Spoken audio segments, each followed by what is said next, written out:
All right, this is all, only like the 15th time we've done this, but let's try it again. Hello, everyone. I am Frank Scatoni. I am Ciaran Thornton. And we are... Double trouble. Just double. How long? You kept waiting. What's taking so long? You're supposed to say double, and I'm supposed to say double. Okay, I'll have to write it down in my notes for later. Maybe we'll get it right later, one of these days. Oh, my God. If Terry didn't think this was the funniest thing in the world, I'd say we would just scrap the whole intro, but she thinks it is absolutely hysterical because we look like such clowns. Oh, man. Well, we looked a little clownish yesterday, but I realized that if we had done a mashup of our doubles, we would have done okay. One of our listeners and viewers, Mr. Guitar, ended up hitting that late double. So congrats to him.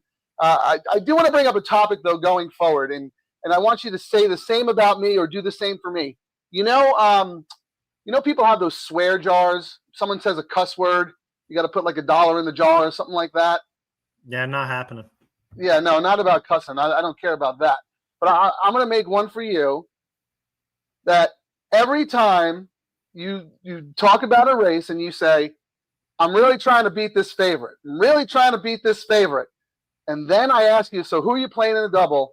I'm playing and you play the favorite. I am making you put $10 in the swear jar. Well, every time you use all in a ticket. I think we've had, 8 or 9 doubles, and you've had 4 races where you did all? I knew you were going to say that. Fair enough. So I will limit that part of my analysis. What if I do all but one? Still the same, because you know what they say. If you leave out one, you may as well do all, because that's the one that always wins. So you just don't want me to ever.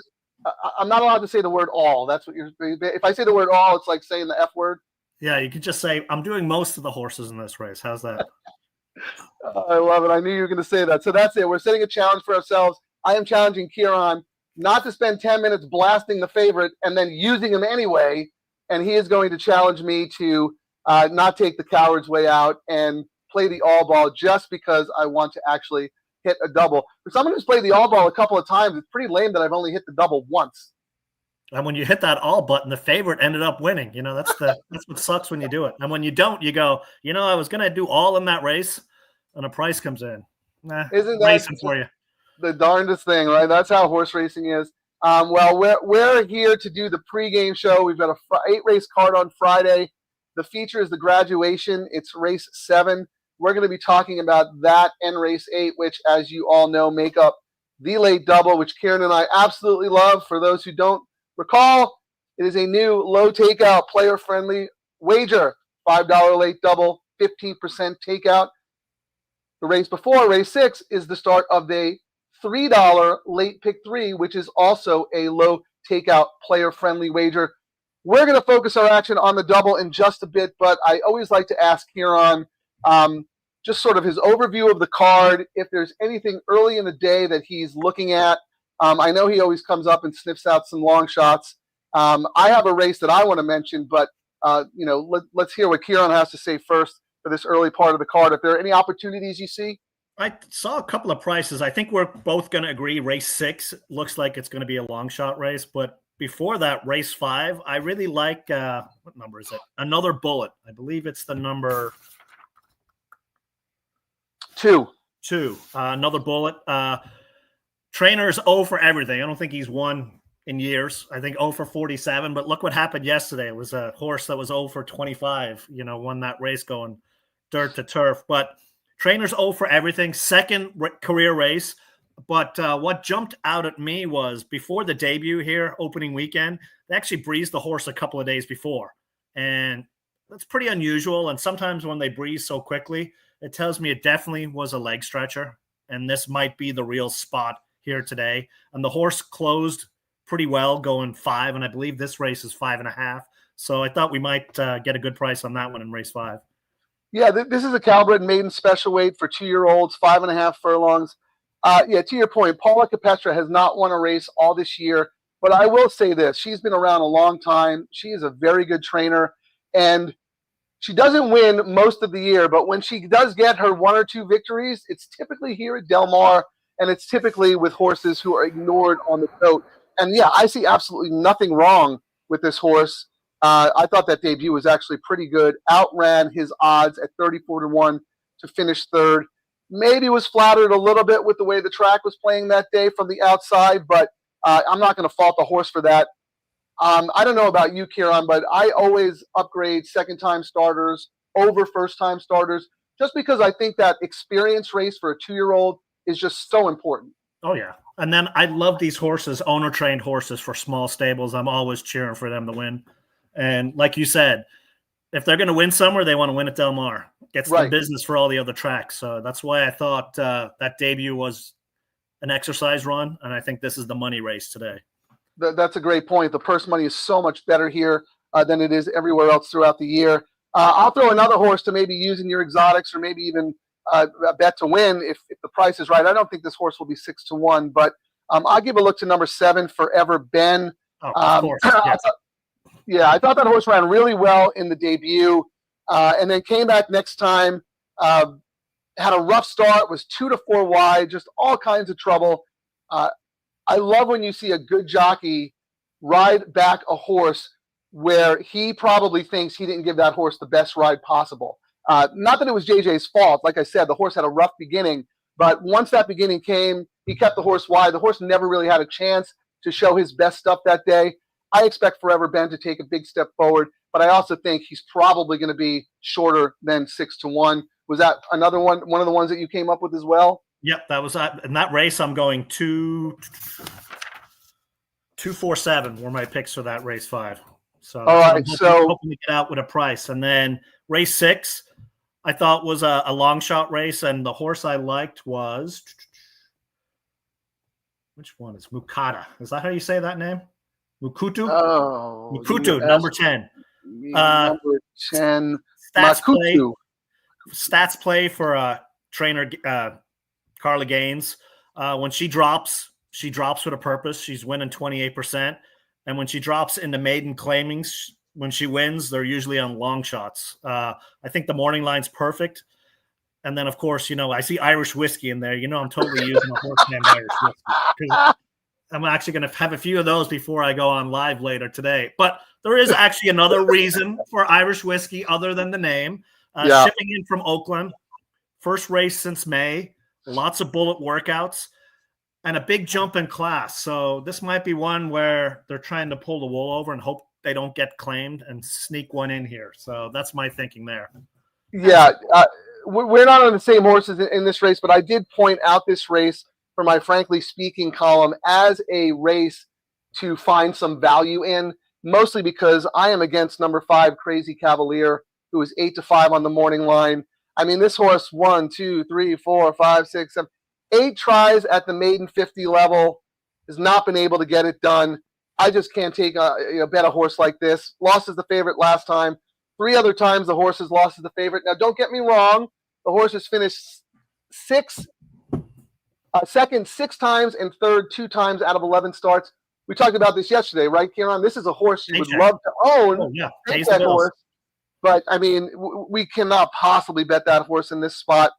I gave looks to number 8, Unrivaled Hero.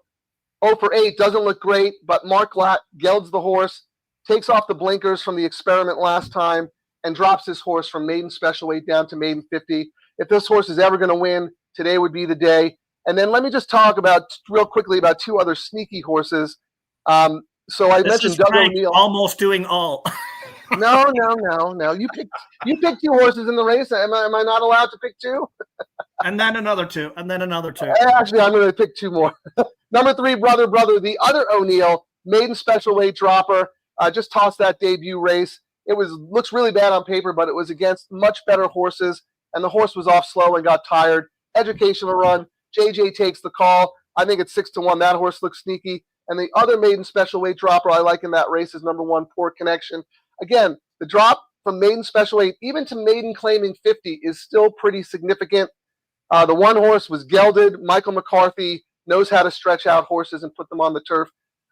No matter how you slice it, Ciaran, even if we're talking about 5 horses here and we're wrong, I think the consensus is you have to take on the chalk in race 6 to start your $3 late pick 3, correct? Yes, and I will also say, too, our late double starts in race 7. Something to keep an eye on with the number 3, the JJ horse. We won't be on to talk about it, but pay attention to the double pools with the JJ horse. I mean, that used to be an old favorite, so that'd be something to keep an eye on for race 6 on the JJ horse, what kind of money he takes into the number 1 in race 7, which is right. Yeah, we're going to talk about that graduation in a second. Let's just check in with our viewers. Nick Sievers, no naps today, at least not yet. I love it. Nick yesterday was woken up from a nap by his buddy Dan H. and got up, put in a nice late double, was alive after leg 1, went back, took another nap, got up for the nightcap, and unfortunately didn't get the nightcap, but he should have been well rested after that. So let's see Mr. Guitar, who hit the late double yesterday. Let's hit it again. Great show as usual. Thank you. Okay, we talked a little bit about the late pick 3, and I know Mr. Guitar wants us to put our picks up for race 6, and I'll do that. I'll put it on the screen.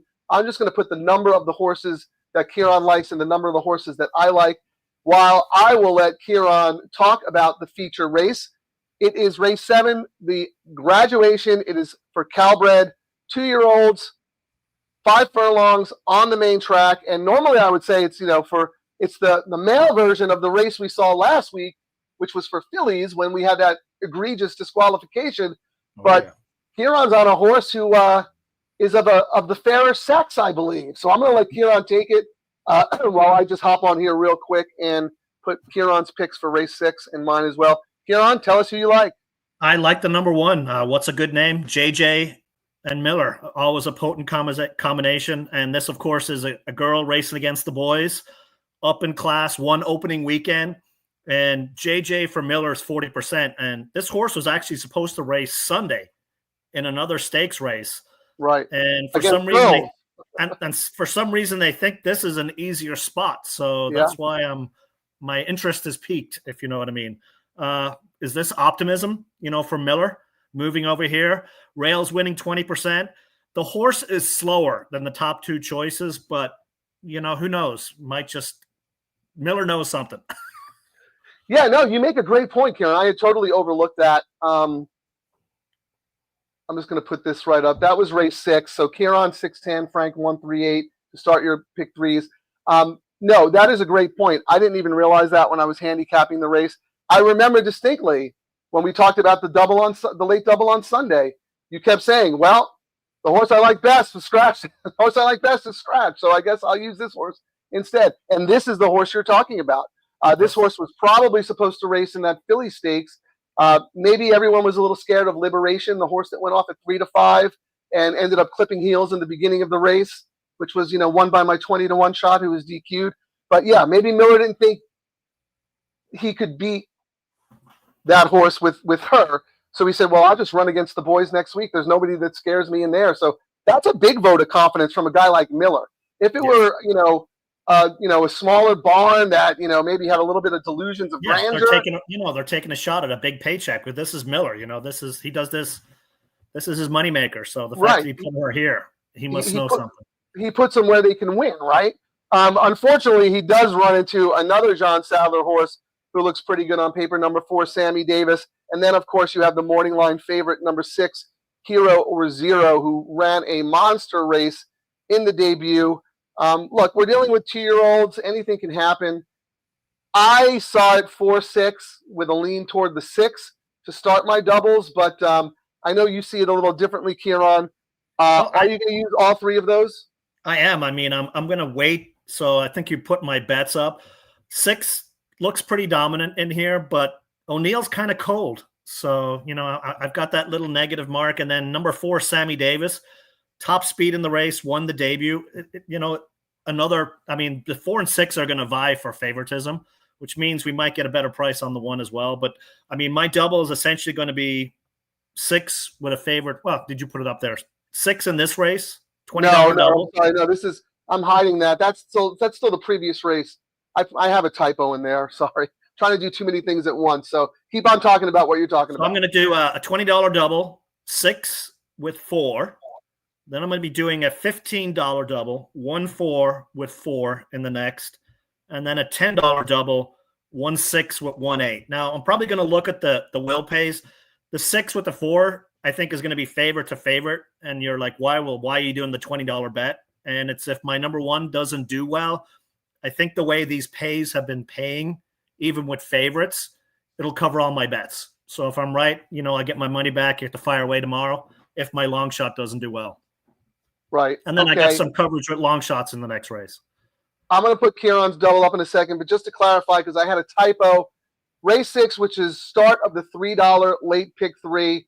Let me just confirm for people writing this down. 6 Irish whiskey and 10 Makutu for Ciaran. And then for Frank, 1 poor connection. 5, no, not 5. Oh my goodness. What is wrong? I need my caffeine. Not number 3. 5. 138. So I'm going to change that. And I actually like the 3 as well. So you can throw the 3 in for me as well. Well, I'll leave that on the board. So people, you want to use some of these horses. So for Frank, the 1, the 3, and the 8. I am all about beating the 5. So of course I typed the 5, so you know what's going to happen, right, Ciaran? Yeah. So now I'm going to go. Yeah. I'm going to have to add the 5 in now. All right, let's go back to the graduation. I'm sorry for the confusion, people. We were up late last night doing this show, so now we're back at it again. Okay, so Ciaran, looks like you're weighting your wagers more to the 6 in this leg, to your key horse, the 4 in the next, but you're also playing backups with the 1 and the 4 to the horse you like best in the last, who's the 4, and then coming back with savers, 1-6 with 1-8. So it looks like you like 3 horses in the last, the 1, 4, and 8, but the 4 is your key horse. Let's talk about race 8. Tell us about number 4 wordplay. Rispoli's on the other Mullins horse. Mullins has 2 horses in here. The number 1, which JJ's riding. So that's the reason for one of my doubles. I talked about it in race 6. Just the old school JJ double, especially the late double. Talking about the 1 first, Mayakama, in the money. When JJ gets on a horse for Mullins, they're great. They're about 70% in the money in the last year. This is one of these, again, watch the will pays. So we'll get an idea of if the number 1 in the last leg is going to get bet down a little bit more. Top last race speed. Best race. I mean, we're going to get a better price because raced on turf, and I believe this one's on dirt today. So we might get a better, but again, look at the will pays. Wordplay, the other Mullins, the favorite, looks pretty dominant on paper, but doesn't always win. It's like one of those horses, paycheck horse, which you'd like to have. Second, wins occasionally. This distance, the horse has 1 win, 2 seconds, 4 thirds. So picks up a paycheck, but doesn't always win. And if you're not liking the 4, you'll probably get a better price than some of the others. My other long shot in here is number 8, Tiara Queen.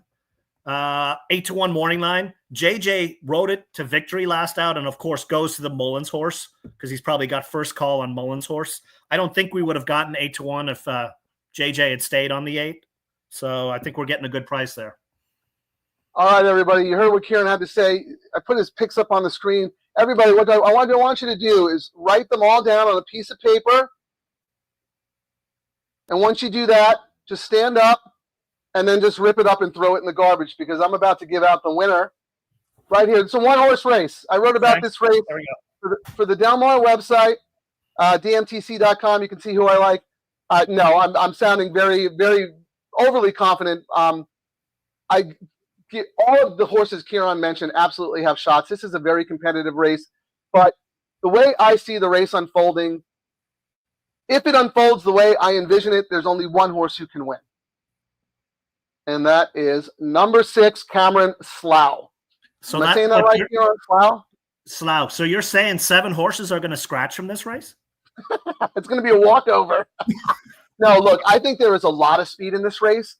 I think almost every horse in this race has a similar run style. They all like to be early presser types. I am anticipating a quick early pace. This horse is the fastest finisher in the race. But here, I mean, come on. Neil Drysdale is such a good old school trainer, and this is such a good old school move, right?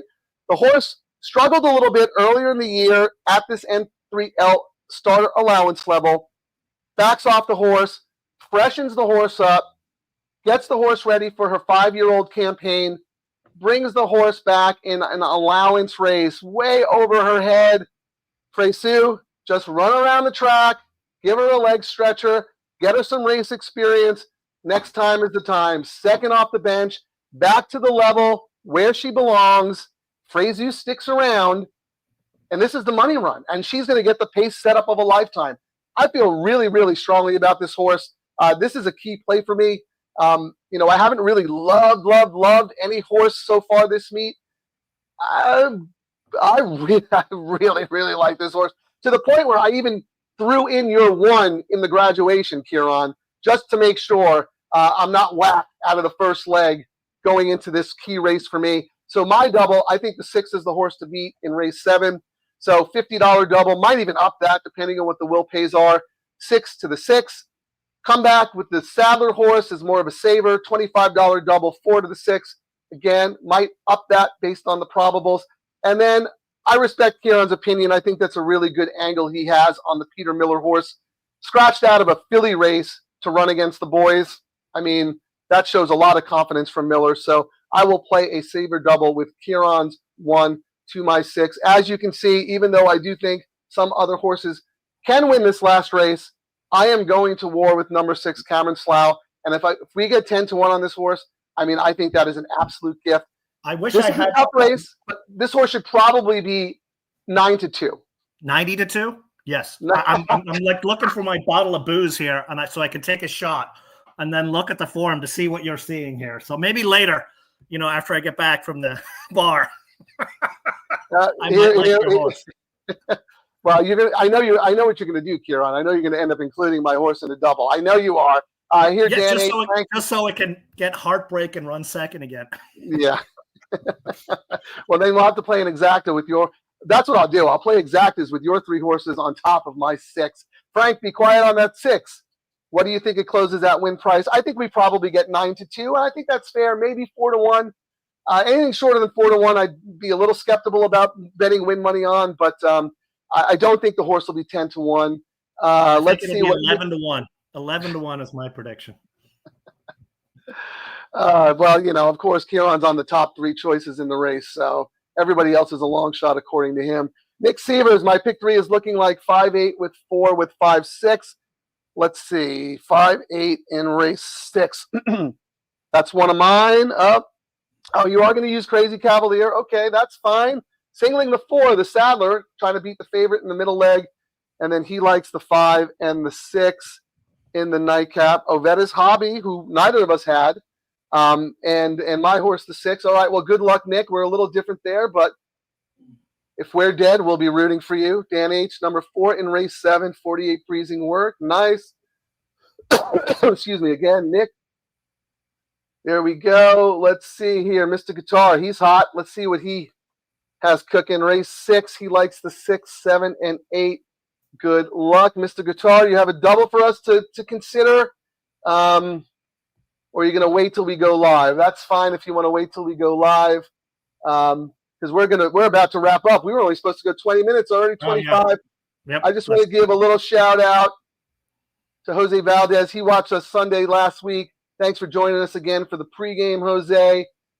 Scan through this real quick. I don't want to forget anybody. I know we have Kelly. Hi, Kelly. Sorry we missed your birthday. Hope you had a great birthday. I ended up going to the soccer game with Ciaran. That was Tuesday night. But happy belated birthday. Well, we had to. You finally got a win. Your first double win of the season. Happy belated birthday. Hope to see you out the track this weekend. All right, everyone, thanks again for watching the pregame. You know the drill. I'll tweet it out again, but we're going to go live at 6:40. We're going to reconvene based on how the track's playing, what the odds are, what the probables are. Hopefully we're all or some of us are alive in that $3 late pick 3, which starts in race 6. But Ciaran and I will be back for race 7 and 8 to talk about this late double. Oh, real quick, new guy to the show, Dave N., first time chatting. Well, welcome. Don't be shy. Come back and join us for the afternoon show, and we want to hear who you like in the $5 late double. Take us away, Ciaran. I lost. Can you hear me? Oh, yeah. I said take us away. We got to sign out and get to the races. Thanks for watching. As Frank said, tune in later today. I'm double, and this is trouble, Frank Scottoni. And if you don't hit the late double, go home in trouble. See, we got that part down. All right. Thanks for watching, everybody. See you later.